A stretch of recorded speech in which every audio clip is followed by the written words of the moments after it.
ഇരുളിൽ അലയും നരരെ തേടി തരയിൽ വന്നവനേ,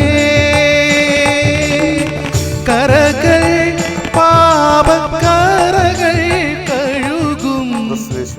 നാമത്തിൽ ശുഭസന്ദേശത്തിലേക്ക് സ്വാഗതം. വിശുദ്ധ വേദപുസ്തകത്തിൽ യോഹന്നാൻ എഴുതിയ സുവിശേഷം 21-ാം അധ്യായം 15-ാം വാക്യത്തിൽ നാം ഇപ്രകാരം വായിക്കുന്നു: അവൻ പ്രാതൽ കഴിച്ച ശേഷം യേശു ശിമോൻ പത്രോസിനോട്, യോഹന്നാൻ്റെ മകനായ ശിമോനെ, നീ ഇവരിൽ അധികമായി എന്നെ സ്നേഹിക്കുന്നുവോ എന്ന് ചോദിച്ചതിന് അവൻ, ഉവ്വ് കർത്താവേ, എനിക്ക് നിന്നോട് പ്രിയമുണ്ട് എന്ന് നീ അറിയുന്നുവല്ലോ എന്ന് പറഞ്ഞു. എൻ്റെ ആടുകളെ മേയ്ക്ക എന്ന് അവൻ അവനോട് പറഞ്ഞു. എല്ലാവരും ഇടറിയാലും ഞാൻ ഇടറുകയില്ല എന്ന് പത്രോസ് നേരത്തെ പറഞ്ഞിരുന്നു. എന്നിട്ട് പത്രോസ് വീണു അവൻ യേശുവിനെ തള്ളിപ്പറഞ്ഞു. പ്രിയമുള്ളവർ, ഈ ചോദ്യം കർത്താവ് ഇന്നും നമ്മോട് ചോദിക്കുന്നുണ്ട്. നീ ഇവരിൽ അധികമായി എന്നെ സ്നേഹിക്കുന്നുവോ? നമ്മൾ കർത്താവിനെ സ്നേഹിക്കുന്നുണ്ടോ?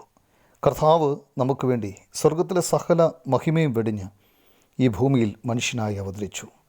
നമ്മുടെ ഓരോരുത്തരുടെയും പാപം തൻ്റെ മേൽ വഹിച്ചുകൊണ്ട് ക്രൂശിൽ നമുക്ക് പകരമായി യാഗമായി തീർന്നു. 3-ാം ദിവസം മരിച്ചവരുടെ ഇടയിൽ നിന്നും അവൻ ഉയർത്തെഴുന്നേറ്റു. യേശുക്രിസ്തുവിൽ വിശ്വസിക്കുന്ന ഏവരുടെയും പാപം ക്ഷമിക്കപ്പെടും. അവർ നിത്യജീവൻ പ്രാപിച്ച് രക്ഷിക്കപ്പെടും. ഇത്ര വലിയ രക്ഷ നമുക്ക് വിശ്വാസത്താൽ അനുഭവമാക്കാം.